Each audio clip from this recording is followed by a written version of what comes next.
Todo el mundo sabe lo que es llevarse un buen susto.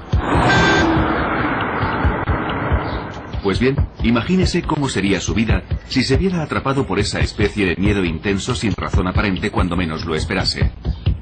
Así se vive con un trastorno de ansiedad.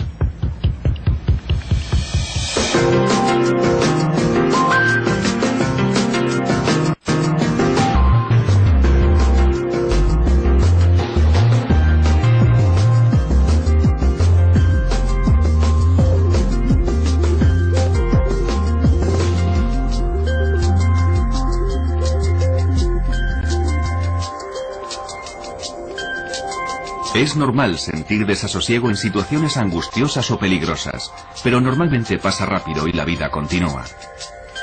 Sin embargo, la ansiedad es continua y para algunas personas no pasa. Se convierte en un problema que termina controlando sus vidas. Me di cuenta de que me dejaba llevar por el pánico cada vez que salía de casa. Mi casa era el único lugar seguro, así que si estaba dentro de estas paredes me sentía segura. Incluso tener que ir al buzón era algo tremendo. Sandra Snow tenía 30 y pocos años, estaba felizmente casada y tenía 2 hijos de menos de 5 años cuando la ansiedad empezó a apoderarse de ella. Cada vez que salía y cogía el coche, estaba deseando volver a casa. Y nada más llegar me empezaba a sentir bien.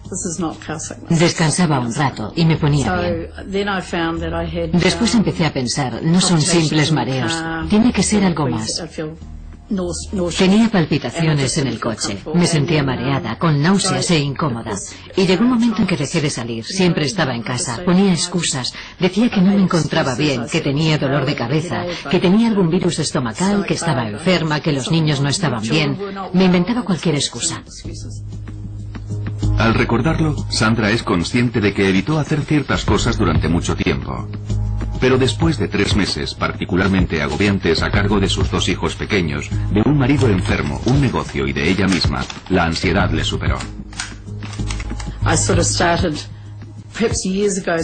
Hace como un año, digamos que empecé a evitar algunas cosas. No quería ir al cine y cosas así, ni estar entre mucha gente. Y además creo que el estrés de cuidar de mi familia también influyó de alguna manera. Durante los 7 años siguientes, Sandra vivió un constante miedo diario a los ataques de pánico que llegaron a controlar su vida. Es una sensación horrible. Por eso la gente dice que debe ser parecido a un infarto. El corazón te late muy rápido y tienes un ligero dolor en el pecho. Te falta la respiración, la cabeza te da vueltas, te tiemblan las rodillas y no sabes si vas a vomitar porque todo es muy confuso. Tienes el estómago, la cabeza, todo el cuerpo como sobresaltado. Supongo que es una especie de sobresalto, una sensación horrible. En el núcleo de estas sensaciones tan desagradables está la ansiedad y un mecanismo que todos tenemos para sobrevivir al peligro inminente que es luchar o huir. Se conoce como respuesta lucha-huida. La ansiedad es un síntoma normal. Todos somos capaces de experimentarla. Pero en los trastornos de ansiedad, las rutas de dicha ansiedad son demasiado sensibles.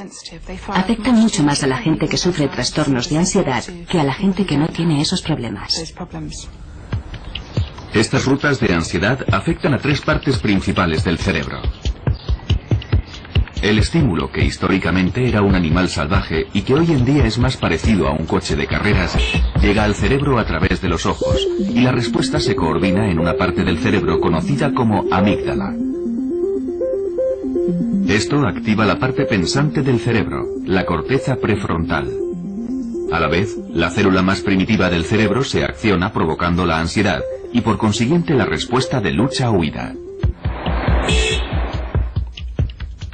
Aumenta la tasa cardíaca. La respiración se hace más rápida y se entrecorta. Y los músculos se contraen.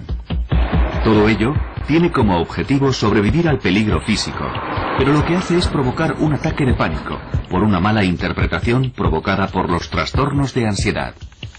Porque si se padece un trastorno de ansiedad, estas partes del cerebro se activan fácilmente. Se sufre un ataque de ansiedad, Y al experimentar miedo, se tiene un pensamiento distorsionado. Algo terrible va a ocurrir. Vas a perder el control. Vas a sufrir un infarto. Vas a morir. Y para el 10% de personas que sufrirán un ataque de pánico, es el miedo a tener otro lo que puede producir que se instale el trastorno. Bueno, el típico ejemplo es el de una persona que sufre un ataque de pánico en un lugar muy concurrido, como un supermercado lleno de gente un jueves por la tarde. Es una experiencia verdaderamente horrible. La persona vuelve a su casa pensando en cuándo tendrá otro de esos ataques de pánico. Terminan sintiendo una ansiedad permanente. Se denomina agorafobia, que etimológicamente significa miedo a los lugares públicos abiertos, es decir, se tiene miedo a ir a cualquier lugar desprotegido. Evidentemente no quieres tener otro ataque de pánico, así que solo piensas en el próximo ataque y en el lugar donde te ocurrirá, ya que puede pasarte en el sitio más inesperado. Y no quieres estar fuera de tu casa cuando ocurra, porque no quieres sentirte vulnerable. ¿Cómo vas a sobrellevarlo si estás fuera? Es decir, cuando estás fuera, no puedes llegar a casa rápidamente. Así que terminas evitando salir, porque sabes que si tienes un ataque en el supermercado, no volverás al supermercado. Si tienes uno en la lechería, no volverás a la lechería. Y terminas evitando todo lo que te hace sentir incómoda, que finalmente es todo.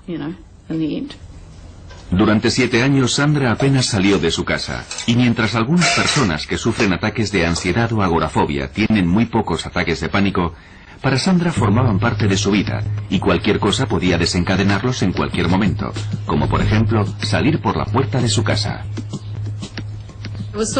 Digamos que mi desafío cada mañana era salir a recoger el correo. Me obligaba a hacer ese tipo de cosas insignificantes. Pensaba que ir al buzón era mi forma de hacer algo. Me hacía sentir un poco útil, así que ir a recoger el correo era una especie de objetivo diario. Incluso haciendo eso, el riesgo de sufrir un ataque de pánico siempre estaba ahí, y siempre era muy desagradable. Te tiemblan las piernas. Sientes que te tienes que agarrar a algo. Yo me tenía que agarrar a lo que fuera.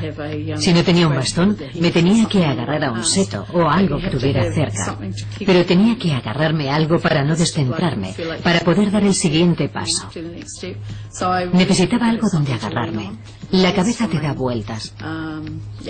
El corazón se te acelera. Yo no podía mirar a los lados, solo podía mirar al buzón y después darme la vuelta y volver. A veces incluso le era difícil hacer las tareas domésticas por el efecto que tenían en su ritmo cardíaco. Creo que es porque cuando haces algo extenuante, aunque pasar la aspiradora no lo sea, estás haciendo algo que acelera tu ritmo cardíaco. Y esas palpitaciones son parecidas a las que tienes cuando sufres un ataque de pánico. Es una sensación que la mayoría de la gente ni siquiera nota, y aunque lo hagan, no le dan importancia. Pero cuando se padece un trastorno de ansiedad, el aumento del ritmo cardíaco puede activar la ruta hacia la amígdala, que a su vez activará la ruta a la parte pensante del cerebro, donde se malinterpretará como el comienzo de un infarto. Por eso se siente ansiedad y el ritmo cardíaco se acelera y las rutas se activan. Es un círculo vicioso que termina en el ataque de pánico que se estaba intentando evitar a toda costa.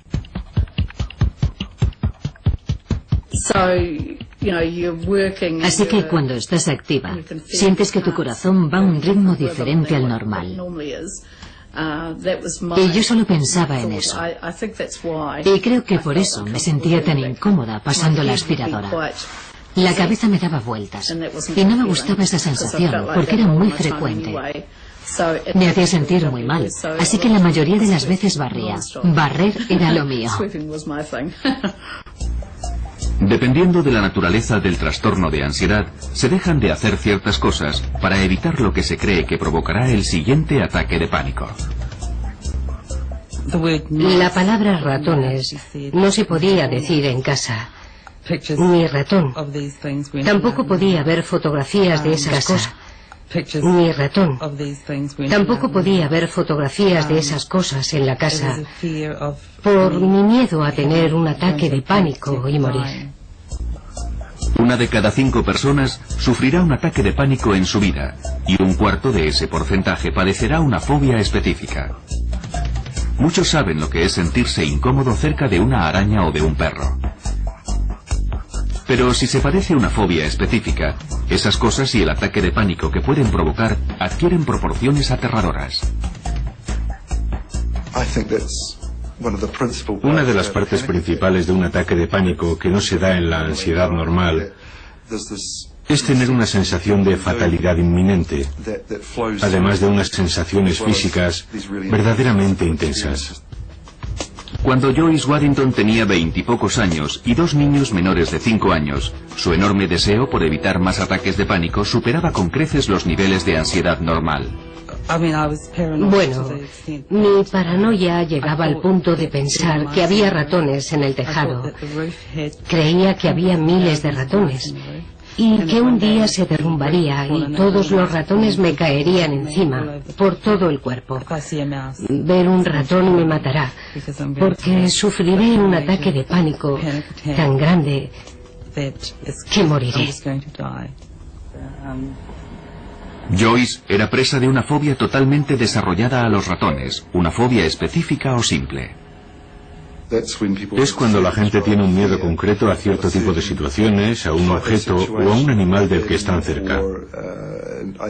Y al quedar expuestos a ello, o simplemente el pensar en estar cerca, tienen una reacción inmediata de ansiedad, pasan mucho miedo y quieren huir, y terminar con esa situación o resisten con gran dificultad. Normalmente se trata de alturas, espacios cerrados, espacios abiertos, fuertes vientos, agua, perros, gatos, serpientes, arañas, polillas, pájaros, insectos, ratones, agujas, sangre, médicos, hospitales. Hay cientos de fobias, pero estas son las más comunes. Todo parece bastante inofensivo, pero cuando se tiene una fobia específica, esta puede controlar la vida de una persona. No me podía quitar de la cabeza la obsesión de que había ratones en cualquier sitio. Lo que también me ocurría es que empecé a oler a ratones y los olía por todos lados, 24 horas al día. Mentalmente, intentaba quitarme la idea de que había ratones en mi casa y en la de los demás. No era solo en mi casa. En las botas de agua. Se metían en las botas de agua.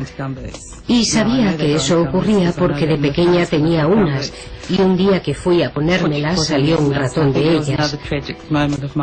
Creo que ese fue un momento trágico de mi infancia. Me fui a poner las botas de agua y salió un ratón de una de ellas. Los ratones se meten en cualquier parte y en ese momento me provocaron mucho estrés.